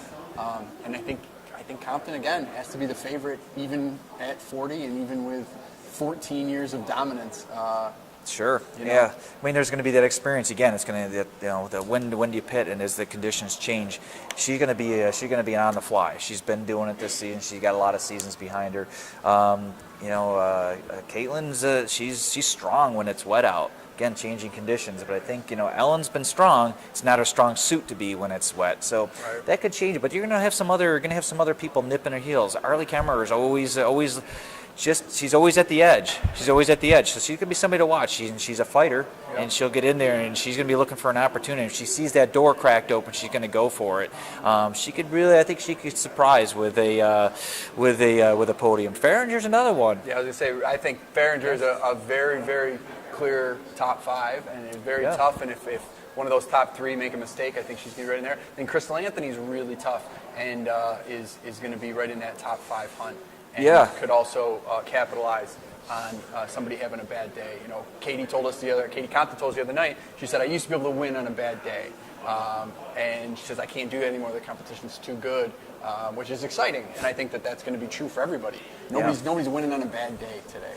No, that's for sure. And I think, but if anybody can pull off a marginal day, it would be Katie. But I don't think she's in a space where she's feeling marginal. So I think it's everybody's. It's going to be all eyes on her. I think a lot of people are going to be keying off her, and why wouldn't you? I mean, you'd be foolish not to. You'd be foolish to discount her. She's gotten results recently in Europe. She's coming off of she was on the World Championship podium last year. She was second in the world last year. So I mean, you'd be foolish to just say I'm not going to worry about what Katie Compton's doing. But at the same time, you got some people that there could be some real battles out there, and people are going to be looking for that door to open a little bit and looking for maybe a little disruption. Maybe they say, hey, maybe it was great you were silver in the Worlds, but I see an opening taken, and I think Ellen's prepared to do that. I think Farringer's prepared to do that. For sure. I think Katie's prepared to do this. So you got 3 people at least right there knocking on her door, and then you've got some people knocking on the podium as well. I think people like Farringer is going to be there. and somebody like Kemmer, Harley Kemmer, she's a good fighter in there, and she's going to be looking. So they bobble something. There's not going to be a big gap. There's a lot of bobbling in that mud. It could be. But, so. That composure is going to be a big thing too. And what do you think? We talked with Compton about this the other night. I asked her, is the pressure on her? She's won 14 in a row. Like, at some point, isn't it like, well, if you finally beat me, whatever. Like, I've won 14 in a row. Isn't the pressure kind of on these younger ladies to go, hey, time for you to step up and be the new queen? Or is it still on her to keep that running? Like, is there a point where it really shifts and it's really on Ellen and Keo and the rest of the field to take this from her, who's been so dominant for so long? I think it's going to be, I don't think Katie's going to give up anything. She's a competitor, man. It doesn't matter how many times you win something. And you can always give verbal assent and things of like, you're looking for the next generation to come up and show themselves. But at the same time, you're not going to hand it to them. Right. And when you're out there competing and you're racing your bike, you're not giving anything away. It doesn't matter how many times you won it. You're out there to race to win, and I think it's going to be really on them to take it. If they take it, they're going to take it honestly. It's not going to be because she's going to become dispirited or feel like she has to back down. They're going to win it on their own. I don't think she's going to give up anything. She's proven that she's out there working hard in Europe. She's doing what she has to do. So I think it's on them. I think they'll want it, and I think they want to take it from her as much as she wants to keep it, and that'll make it an honest win for whoever gets it. So, but we got some interesting ones coming up here too, right? Yeah, for sure. And I think one of the things too about both these races here is this sort of generational shift that we're potentially seeing, which I think is exciting just across sports. I was a big baseball fan growing up, and sure. I'm a pretty big UFC fan. I like looking at different eras of sports, and sports with big histories and sports with small histories. And cyclocross is one with sort of a small history, and you're seeing some major sort of generational things that if we continue to see the sport grow, we're going to look back at this time, maybe this race, and say this is the end of the Compton era and the beginning of the Noble era, or the beginning of the Keo era, or it's where Compton continues to maintain that dominance of that era, and it's not the end of that era. And I think we say the same thing on the men's side as we see some of these coming up. Well, what's interesting when you talk about eras, though, is what if it's nobody's era? Because it's tight. It's getting tighter. Like I was discussing this with somebody the other day, how good the women's side of both road and cyclocross has gotten over the last 5 to 10 years and really changed.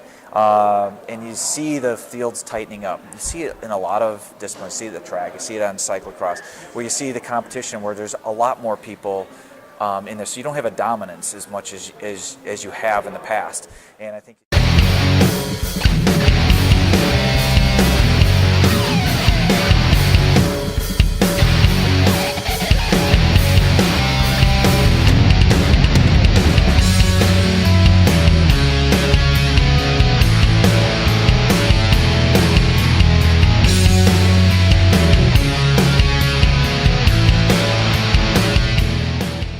To start, you've won this race for 14 years in a row, which is mind-blowing. I mean, that's unprecedented. You are the greatest of all time, hands down. It's unbelievable. Right? Yeah. And I want to ask you a few things about that sort of run. I guess to start, at any point in that time, was there one that really stands out as like, I don't know if I was going to win this one going in, or during the race, you're like, I didn't think it was going to happen? Like, was there one that sticks out as being particularly difficult, or like you thought it was going to break at that point? Last year, I would say that was probably one of them, and then the year in Austin was tricky just because I felt really bad in Austin, and so those two races were probably my most challenging for sure. And last year, just because Ellen and Katie were riding so well coming into it, I wasn't sure how it was going to go. And so obviously as I get older, it gets harder and harder.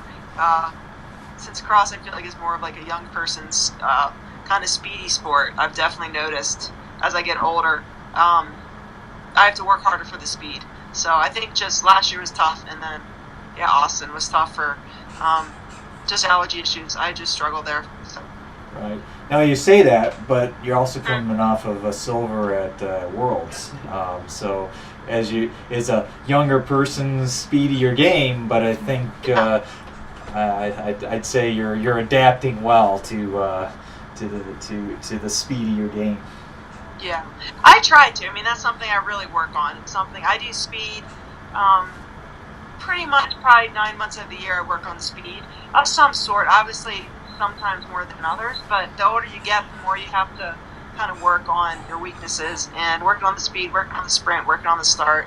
All those things are really important for cross. So I try to, even when it's not kind of the right periodization for the training during the year, I'll try to do, maybe I'll do a couple sprints at the stoplight, or a couple sprints from a stop sign. Just something to kind of change it up and, remind myself, how to go fast. And I think that helps. Yeah, absolutely. So. With this run of 14, is there a point where you've won so many, the pressure kind of comes off you, like it's on them now to take it, or do you feel like it's still on you to kind of keep that going? I mean, can you kind of go, look, I've won 14. If I don't win again, so what? Or is it just you're too much of a competitor to ever think that way? A little bit of both. It depends on the day, it depends on the moment. Sometimes I'm like, I won 14. If I don't win, it's not the big deal. I'm kind of not stressing about it. But then the thought of not winning, it's like, I really like wearing the stars and stripes, and I really like winning. So it's kind of both. Every year I'm fairly grateful for being able to win, having the fitness and the health and the luck. Everything's been on my side lately, or the last 14 years I've done it. So I really enjoy winning. So I do everything I can to make it happen again. And that kind of brings me to, Todd and I were talking earlier, one of the most impressive things about winning that many, skill aside, is just staying healthy and being able to compete for that many seasons in a row. How do you manage to stay healthy and be able to come back at that top level for that many years in a row? I think for me, in years past, I've been able to win on a bad day. And that's made things a lot less challenging, just because I know on my worst day, I can still win a bike race. Now, this season is not like that.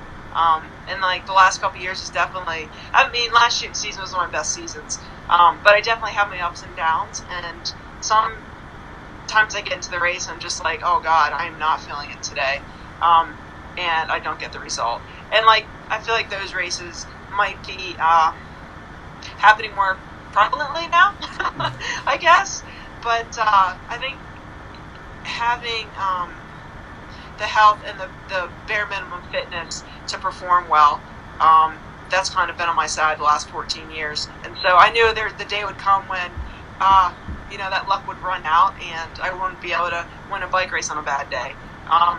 And so you never know. I'm going to see how it goes. Everybody's getting faster.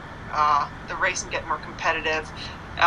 Just the travel and the racing itself is getting harder. So things are a little bit different now than it was 14 years ago, which is good. That's the whole progression for women's cross is we need deeper fields, stronger riders, faster riders, better riders, and more of them.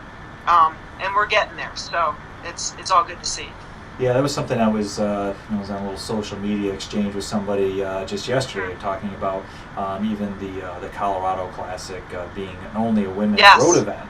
And then somebody made a comment about it wasn't going to be very exciting, and said, well, you haven't been watching women's racing the last few years, because women's racing in the last probably 5 to 6 years has gotten a lot better than it was before. And I think it's in cross, I think, has even led that over the road, where you watch an elite women's cross race and it may many times be better than the men's elite race, where the competition's tightening up, where you don't have a runaway.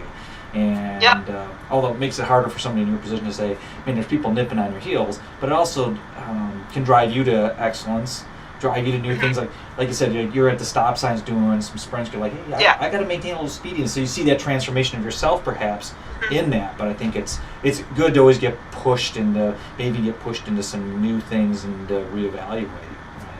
And it does, and that's true. And women's racing has come a long way, even the last 5 years, and gotten more exciting and more entertaining. And with the Colorado Classic, I don't know. I don't think it's fair to say the women's race wasn't as exciting, because the women's race wasn't televised. Nobody saw it unless you're at the events. And honestly, the women's race was better than the men's race. And granted, I was part of the women's race, so I was actually like in the action. But the fact that Colorado Classic, if they're losing some of their budget and just decide to put that all into the women and having a women's stage race with really good prize money and support and great racing and television coverage, people are going to be super happy to watch the racing because it is good and it is exciting. The stages are shorter, they're more entertaining, they're faster. You're not watching a 4-hour group ride and then an hour of intensity in a men's race. It's short and hard, and women are making it hard and attacking early, and it's fun to watch. And I think cross is the same thing.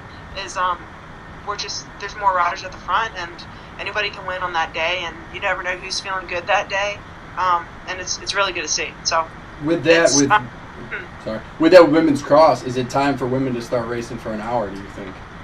Honestly, no. I don't want the men to race for an hour, and I get irritated with the race time because they kind of want to bring the women's race up to the men's race, but it's like we don't need to race for an hour to hour 5 to make it entertaining. I think both categories should race for 50 minutes, and that would be perfect for both categories because the men's race, most people watch the start, maybe 2 to 3, 4 laps, and then they walk away and they come back for a lap or 2 at the rest. Nobody watches the middle 6, 7, 8 lap because nothing happens. Everybody's kind of just like in their maintain mode until they've got 2 laps to go and they start racing again. And it's like if they're just 2 fast 50-minute races, it would be exciting from the gun to the finish. And I think you see that in the women's race. It's a shorter race and we can make it exciting and just go hard the whole time. Whereas the men, they have that mid-race lull that everybody walks away and just like, okay, we know he's going to win the race. Or you've got 2 laps to go and there's 30-second gap between each rider and you know how the finish is going to act or going to end. And like I'm watching a lot of even the Belgian races where 4 laps to go and I'm like, well, I can walk away because I know exactly how this is going to finish. And that's pretty consistent. Like there's a rare time when I walk away with 3 laps to go and I don't know the outcome of the race. So I feel like 50 minutes, just make it equal 50 minutes for both and make it entertaining and fun to watch and for a short attention span. And I think that would be better overall for both categories. Yeah, that's an interesting perspective. I don't think I've heard anybody float that idea of Oh, Bill Shiken. Bill Shiken is very much in the 50-minute. He gets kind of pushed back on Twitter. But a lot of people are just like, well, let's just make it the men's race. It's like, well, if the women's race is successful and the women's road racing is successful in the excitement, entertainment part, why don't we make cyclocross entertaining by making it shorter race? There's no need for it to be an hour and 10 minutes for the men, 60 minutes a minute for the men. Like the race is probably more entertaining if it's a little bit shorter. So that's my perspective. Right. But I've maintained that as far as a road thing too is longer isn't always harder and it isn't always better. And the shorter races can have the intensity. It certainly can look, Tony knows I'm a big track advocate, but you can look at track and say they're not long, but they sure are entertaining and they're fast and everybody's really racing. And I love Supercross. I watch Supercross when it's on. And if you watch Supercross, what the main I think is 20 minutes. I think it's 15 for the 250s and then 20 minutes for the 400s, I think. And like honestly, all the qualifying heats are pretty darn exciting to watch, and they're pretty fun. And like honestly, a 20-minute main and a Supercross, that's perfect time for entertainment, and a lot can happen, and it's aggressive the entire race. You make that same Supercross race a 40-minute race, they're gonna have to back it off, and they can't be as aggressive. They can't make hard passes and really keep it exciting the entire time. So it's like just making it longer doesn't necessarily make it a better event or make it more entertaining. So why don't we just make it a race time that's exciting to watch, or somebody doesn't want to walk away and they're like, I can't walk away for a lap of this, I want to watch the whole thing. That's what we should get to. Right. So we can, package and sell cross sponsorships and advertising. Yeah, well, I think that says a lot when you're looking at the comparison between cross and crit and road, at least domestically, in terms of what's popular. You're seeing the shorter races be more interesting as it is, maybe for that same reason. So, and even for crits, like sometimes a 60-minute crit's too long, and definitely the 90-minute crit they do at nationals is far too long. Like you don't need to race a 90-minute crit. 60-minute crit is plenty to like go hard and get tired and finish. So, there's a time and place for longer races, but for like cyclocross, I feel like shorter's better. For crits, I think shorter's better. You don't want to turn cross into mountain bike, and you don't want to, make mountain bike short either. It's like mountain bikes, 90-minute race, and there's no reason why cross can't be a 50-minute race and have two different disciplines that are fun to watch. Well, you're not. You got not quite 50. What do you got for Sunday? You're what, 40? Is it 40 minutes or is it 50? Usually Nationals runs us at 50. Okay. The U.S. officials have a tendency to run us 50 minutes, which I think is great. Some of the UCI officials in Europe have a tendency to run us short, which is annoying. And there's definitely been some pushback on the women's side for that. But it depends on what official you get and who's timing the race and the laps. But 50 minutes is pretty accurate for a national championship for us. Right. Can you talk a little bit about your training blocks or really race seasons in Belgium? I think you said this last 2 years you've spent quite a bit over there, and I think I read that was a sort of a 2-year commitment that you'd planned on. Is that something that you find is beneficial and you're going to continue to do, or can you reflect a little on that for us? Yeah, a lot of it is, it kind of depends on how I'm feeling. I really like the racing over there. I think the longer I stay and the more I race and just spend more time in Belgium, the easier it gets and the more fun it is. And the having to go flying back and forth dealing with the jet lag, that just wears on me after a while, and that kind of adds the fatigue level. But yeah, I've enjoyed the racing in Belgium. It's been really fun. The women have been great, and the competition's been great. So, as long as I'm racing and not retiring yet, I'll probably be in Belgium racing for sure. Does that give you a psychological advantage over the domestic racers? Are they intimidated by the fact that you've been there all season, or is it hard because you don't see them as frequently? I mean, is there an advantage, disadvantage in that? Probably a little bit of both. It's tough because when you don't race against your competitors, it's hard to know who's riding well just from results. It's look at results, you don't know what actually happened on that race day and how people are feeling. But I feel like racing in Europe, I'm racing against the best women in the world every single weekend, and so I know what the competition level is there, and I know how fast they are, come World Championships time, and then going there for World Cups, I know what I'm in for. And the courses are more challenging in Europe too. So it does help me, but honestly, the racing in the U.S. is different than Belgium. And Belgium's different than the U.S. for tires, for tire pressure, for terrain, for kind of race tactics.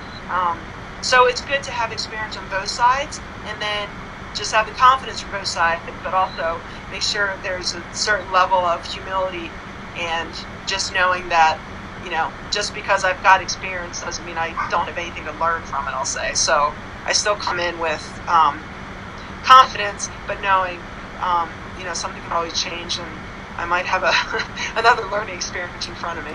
Right. Now you mentioned that the Belgian courses were harder than say like the U.S. course, and how does that play into Sunday as far as when you look at the course? I've heard a couple comments that this is a pretty demanding course. It looks like it's a little different than the Pan Ams that were there. They've changed the layout a bit, and so how does that kind of play in for what you've experienced in Belgium? What do you see here in that comparison? How hard that is? I think from a course perspective, Louisville's just going to be hard.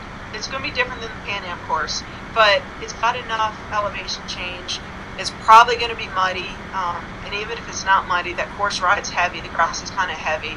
I know it's going to be tactically hard race depending on who's riding well. And there's some good run sections often on the bike. There's a sand pit. I think it's got quite a bit in it to make it a really tough, difficult race, like terrain-wise, and then just competition-wise too. So yeah, racing in Europe will help that, just because when you're racing hard on technical courses every weekend, that prepares you to race hard on a U.S. course. It might be different technical, but it's still the same skill set you need to race well. So I'm just going to come in. I've got the experience. I don't feel great, but I think with experience and then just racing smart and knowing what my body can do, it's going to help me the most on race day. Do you think this course is a little bit harder than the usual U.S. course then, perhaps, and maybe can favor that experience you've been bringing in from this season to say, yeah, I've been around these harder courses. This is a harder course than say Broken Arrow last weekend, where it was really flat and seemingly a fast course, right? Yeah, and this course rides hard. Like Pan Am last year, it was a hard course, up and down. I mean, technically, it's probably going to be fairly similar, but you can't soft pedal on this course, and even sitting on to try to sit on a draft, it's tough. So, yeah, I think a lot of it's going to be racing the course, not just racing the competition, where some races are so fast that, you know, riders can easily get a draft and recover. So I don't think this is a course where you can easily sit on a draft and recover, because you got to be pushed on the pedals pretty much the whole time, I think. Gotcha. Good. So it's good. You kind of know where you can kind of push your strengths then, and knowing that it's a little bit different than the usual U.S. course. So it'll be interesting to see what some of those other riders. We saw some different names kind of come up to the forefront in Broken Arrow, but it was a much different course. So it was interesting to see that kind of play out a little bit, and also seeing in the last couple of weeks everybody's, including your own, results coming up. So it looks like everybody's really on point, which should. And if it's heavy like that, it should be a real fight out there. It should be interesting. Yeah, and that's what Nationals should be. That's the whole point of it, is, you know, the best riders in the country coming together on a good day and, you know, putting on a good show for a national championship. So hopefully that's what happens. Yeah. If you win 15 on Sunday, are you ever tempted to go just, I'm out on top? Like, I'm leaving while I've never been beaten. Forget it, I'm out. I'm Katie effing Compton. Or do you feel like I should be go until somebody beats me? Is there an obligation there, or do you not think about it that way? I don't know. Honestly, I love racing my bike, and I love racing at this level. I really enjoy the racing in Belgium, and I just enjoy it. So for me, like, I know retirement's coming soon because I'm 40 now, and I'm not going to be doing this for too many more years, I'll say. I haven't put an end point on it yet, but realistically, I'm not going to be racing until 45. That's for sure. Even 44 seems like, either way, I don't know.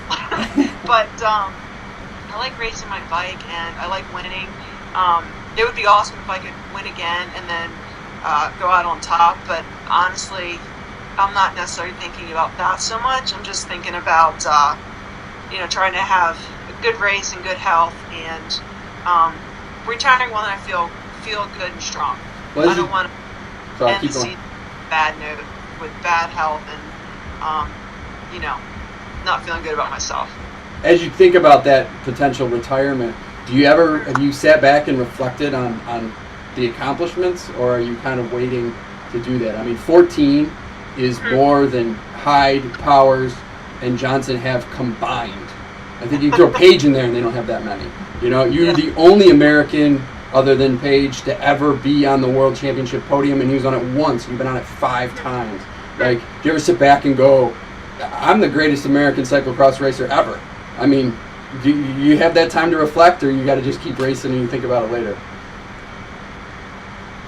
Honestly, I don't think about that. Just because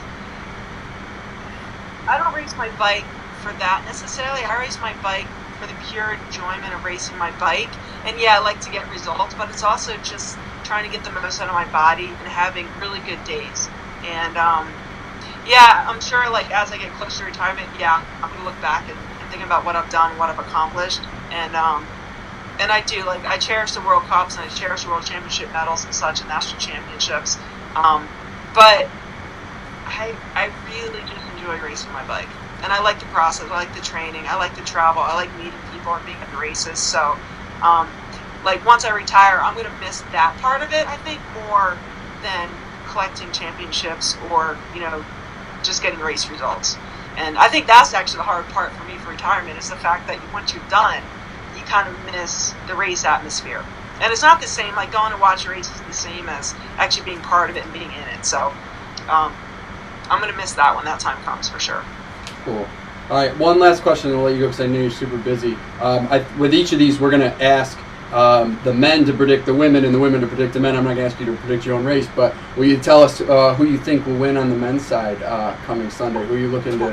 What's your top 3 look like? That's a tough one.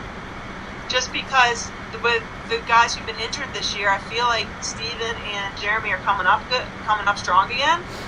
And I'd love to see Kara Warner win, though. So, me, and then Gage Heck is riding really well too. That's so exciting. Honestly, it's going to be one of those four, because I'm just going to throw it all out there and like give myself really good odds of picking one of those four. But I wouldn't be surprised if Gage Hecht wins. He's riding well. I would say Gage, Steven, Carey, Jeremy. I'm going with that. Awesome. All right. Well, thank you. This has been awesome to be able to talk to you.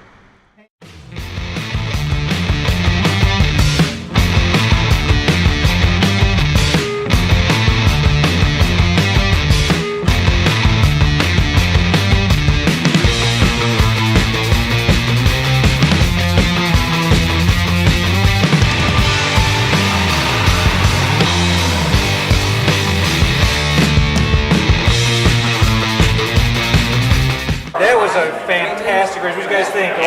No, that was a barn burner.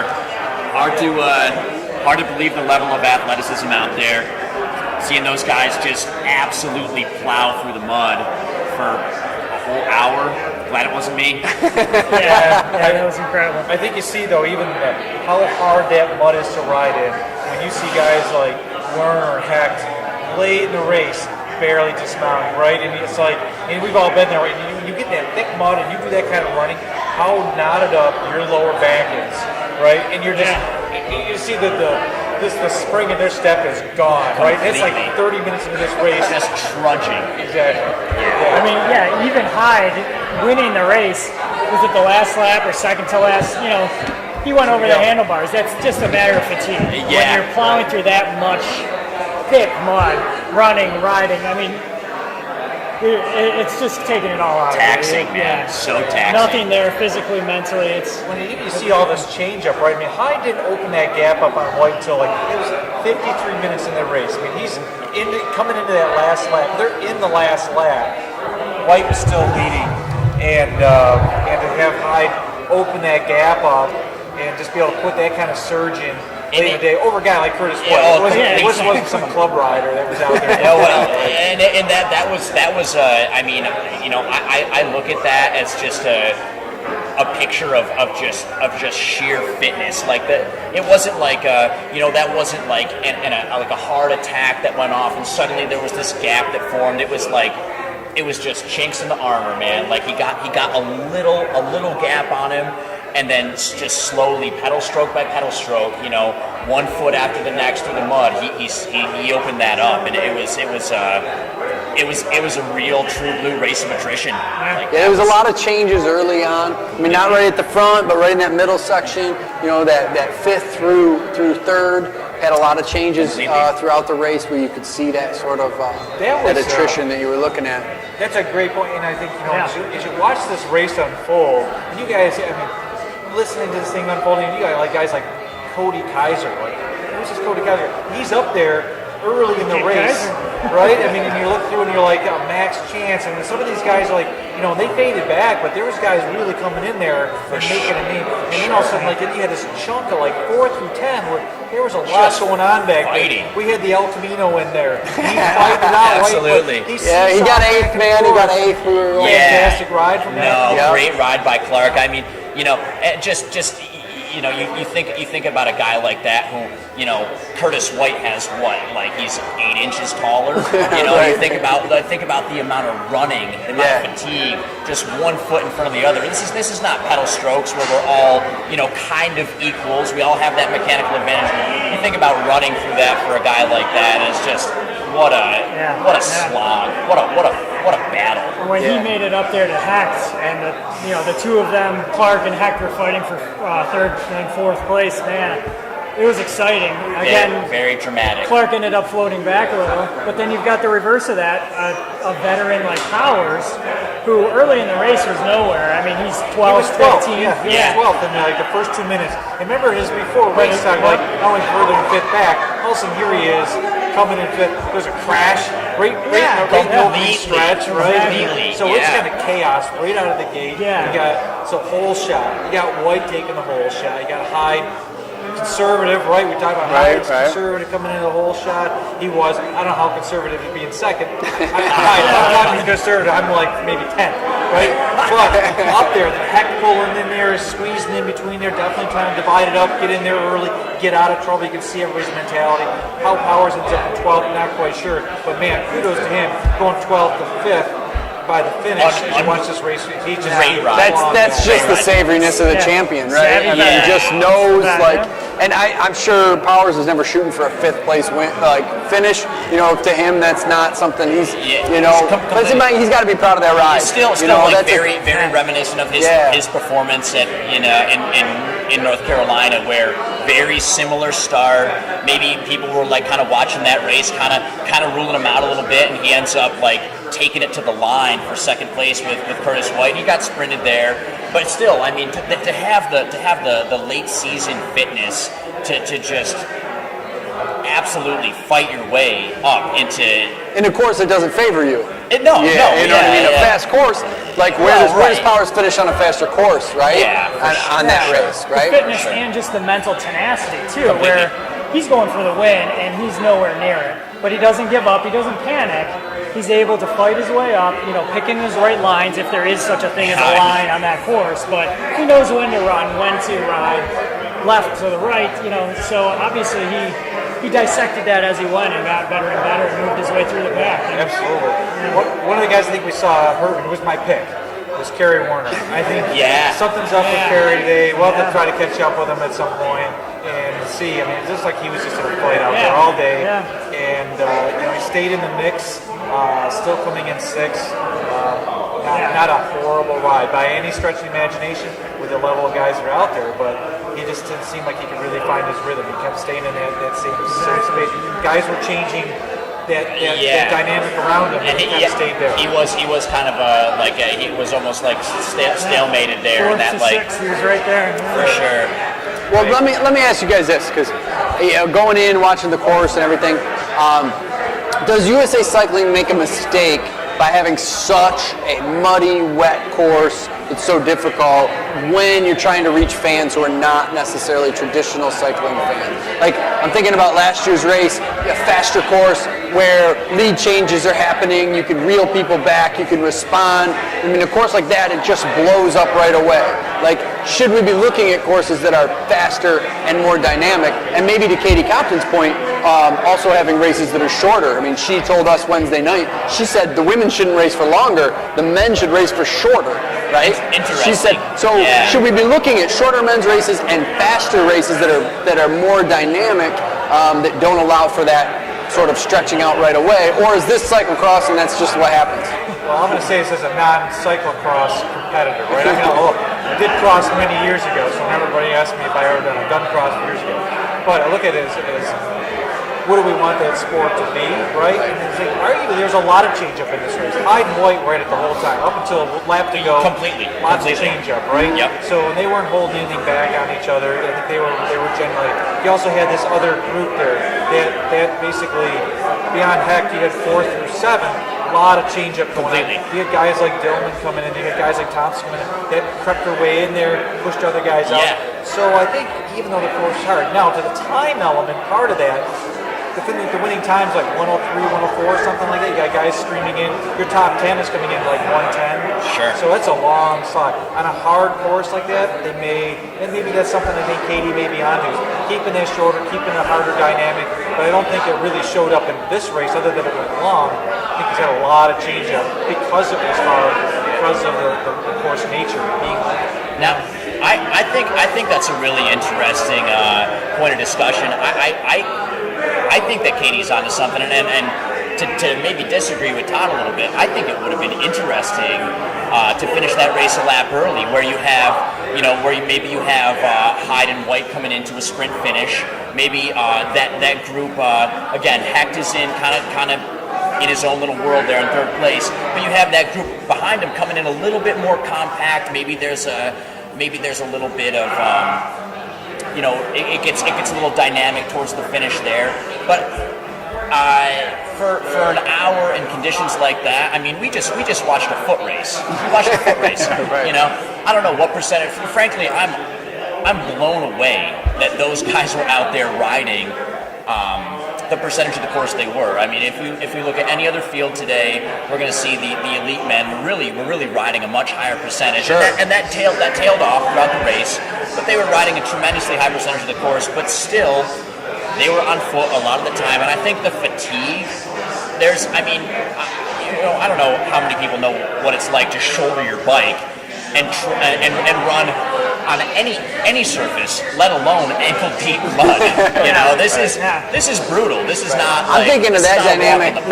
Imagine that race dynamic at Gloucester and what we saw at Gloucester this year with the changes in the attacks and this sort of like. Not to bring it into road, but it sort of had a little road element on that off course. I thought the racing was so exciting, and it was like with this field, I would have loved to see that, as opposed to those muddy section. So again, it's a give and take, and I think you want to be a good racer on a fast course, a technical course. I mean, it's a different skill set, so you're going to see different riders performing better or worse depending on the field, or rather depending on the course.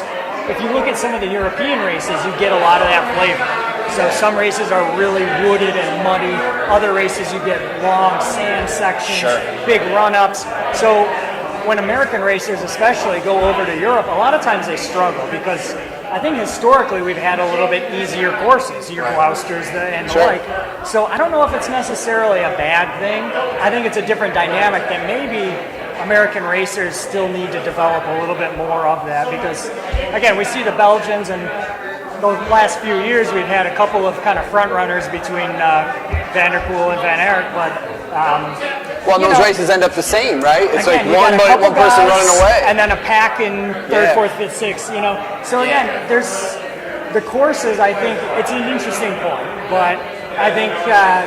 Some riders are just going to perform better on dry courses. It's going to be more that road feel, the big, fast, powerful guys. And then maybe you're a little bit more finesse riders with that technical ability, or the long-legged runners, cross-country runners are going to do well today. Some of it's going to come down to, from a USA cycling standpoint, of what are you trying to develop. And if you want world-class riders, you want riders that are going to be a Katie Compton and perform at World Championships, and you want courses, you want races that are similar to those types of things, right? It's similar. You look at talking a little bit with Dieter this week and some things about the pro road calendar, and you look at saying there's almost none, maybe one-day road races on the road calendar. And what are World Championships? One-day road races, right? So what are we trying to develop if we're playing in stage races and criteriums? We're not playing to the strengths of the people that we want to do those races. I think today plays to that level, right? It puts it in really hard. Maybe a little long, but that's what it is. It's almost like an American audience is contradictory to developing on the world stage. And how do you package to an American audience to where it's exciting and the mainstream people who are just sports fans who are not cycling fans, like how do we get this to them, but at the same time, to cater to that world stage, whether it's the one-day road races or hard cross races or whatever it might be. I completely agree with that. Unfortunately, as Americans, we do have a short attention span. We like to see short plays where a lot of action happens, and days like today, it's guts and it's glory out there. Like those guys are bleeding from their eyes. They're dying 1,000 deaths. It does not get any harder than that for a 1 hour effort. Like that's no doubt, and I think the hardcore fans understand that. You know what I mean? Because that's what we love. And that's hopefully that's the base that we can develop. I think that by hosting events like this, by getting people together and saying, hey, look, come look at this sport. Hopefully we can like gain some appreciation as an American people, as a people who like we do produce good cyclocross races here. I mean, Katie Compton is an absolute legend of the sport, and awesome to see her win today. Well, that shifts us now to Worlds, I guess, because that's what's up next. So now we look at who we have and how these finishers go, and what do Hyde and White and Hecht and Katie and Ellen, and what do they have to offer at that World Championship, right? Great to see Rebecca Farringer up there today. Yeah, that was a hell of a ride, hell of a result. That was very impressive. Yeah. Well, and obviously Gilbert pulling off a silver, right? Oh my gosh! Yeah. We talked about that being a little bit like, hey, somebody's going to come out of the woodwork here, and definitely she did. Keo had a fine ride. Farringer had a ride I think that we maybe kind of expected, not in a negative way, but that she was going to be there. Probably not in a top couple steps. She was going to be there, and she wasn't. I think arguably she maybe had a really good ride, coming as close as she did to Noble.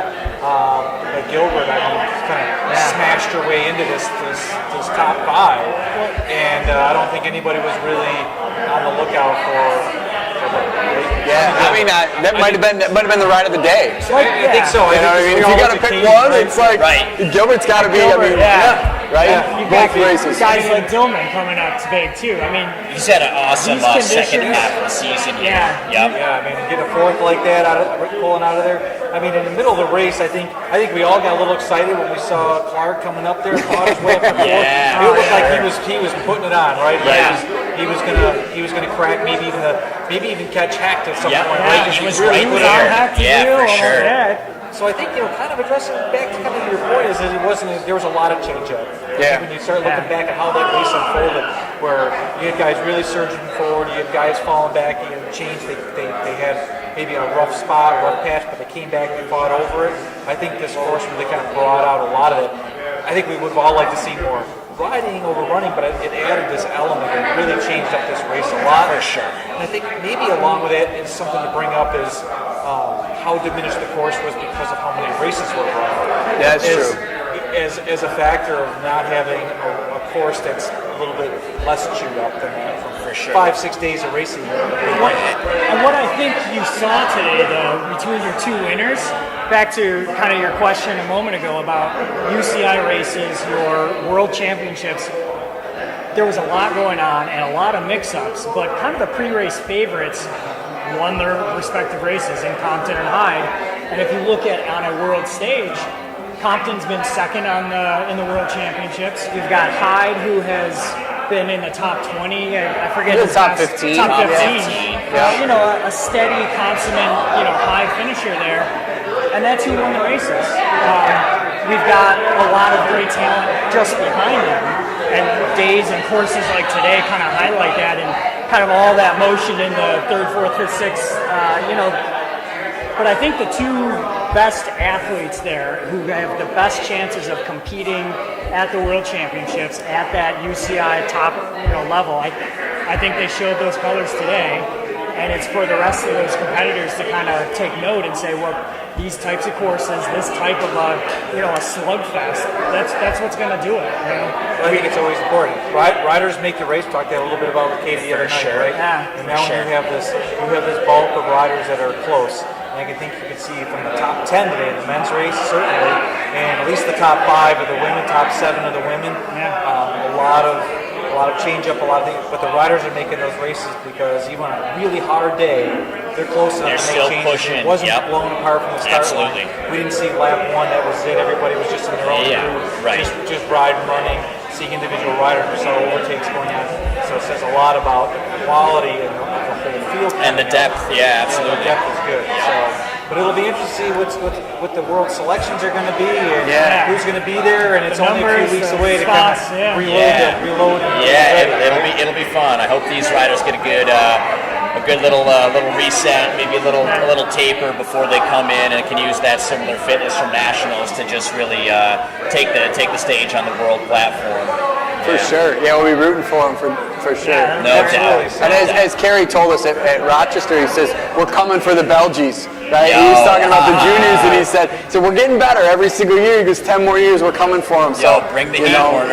Every single year. So but I think we saw that with the earlier races, the juniors races. Man, there's a lot of talent in the works. We saw it in the elite race, we see it in the juniors races, and that's where it has to start. Development programs. Nice to just a quick. We've mentioned him a couple times, but nice to watch Gage Hecht decide to instead of racing U23s, just jump right in it with the elite field and really pull off a pretty spectacular result. You know, it was kind of talked about as to whether or not he could kind of take the cake and win the elite field. I think that he's on the come up for sure, and it's going to be fun to watch. Yeah, he's like 20 years old. He's so young. You know what I mean? He's so young. He's got some time. You know, and so is so is White realistically to be amongst those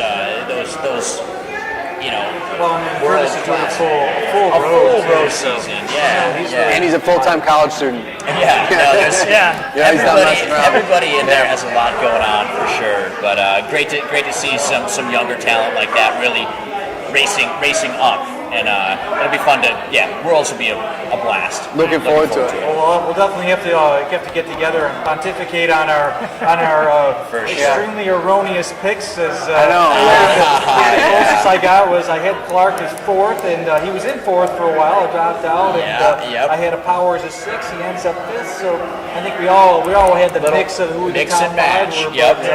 It's good to kind of see some things come to fruition, see some things happen out there. Steve Hyde proves me wrong. I thought he was going to have the stuff about Warner was going to be on his day. It wasn't.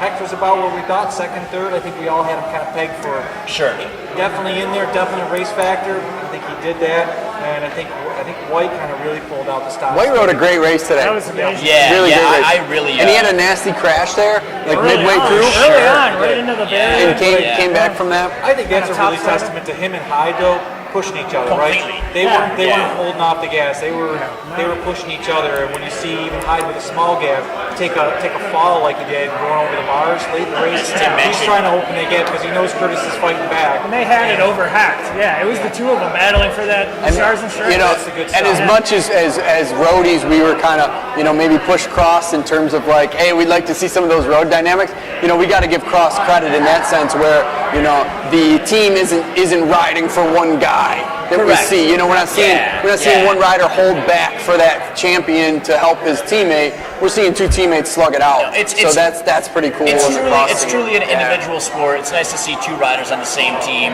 say, hey, I'm glad we get to wear the same jersey, but you know what? The gloves are off. It's nationals we're going at. Especially, I think you'd see maybe a little different on a faster, flatter, maybe drier course where it's more and more of a grass criterium. I think you'd see a little bit more of that team dynamic. But here it's just like the attacks and the you got it or you don't. When you're slogging through 100%. You could maybe take somebody's line here or there, but for the most part, it's a race of attrition, man. It's not coming down to that one corner. It's coming down to you being able to just consistently being able to push those pedals. And you saw a lot of, if people aren't training for some of those specifics, if you aren't looking at like low RPM, high pedal force, getting ready for a course like this, you missed the boat. You missed the boat. Looks like 5 miles per hour. Right, I was going to say, it looks like Drew Dillman was doing some specific training. He was doing it, Eric Thompson was. Some of these guys were looking at like, what's it going to be like? What's that kind of course like? For sure. And you can see that they really capitalized and were shining. Yeah, both riders who have had come on into the late season cross with spectacular form and a lot of good results, and maybe some slightly more dark horse results, but not completely unexpected. Certainly, Dillman has been. Right in the mix the last handful of C1s. But good depth, right? Great depth. That's what we want to see. It's exciting racing. You got it. For sure. We don't want grass grits, and I think we didn't get one. That's true. There was no grass. Well, we're gonna wrap up here. We're gonna thank our sponsors once again. Nut Butter, Dirty Bike Gravel Series. Get signed up. Legacy Bikes. Get your kids your balance bikes. Gnarly Monkey for the production here.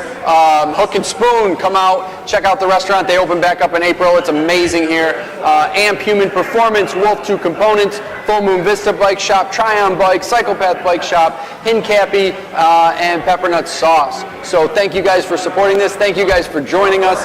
Thank Todd and Jake and Tim for hanging out here and the whole party we had. So we hope you enjoyed this edition of Pack Chatter, and we'll catch you next time. Thanks a lot.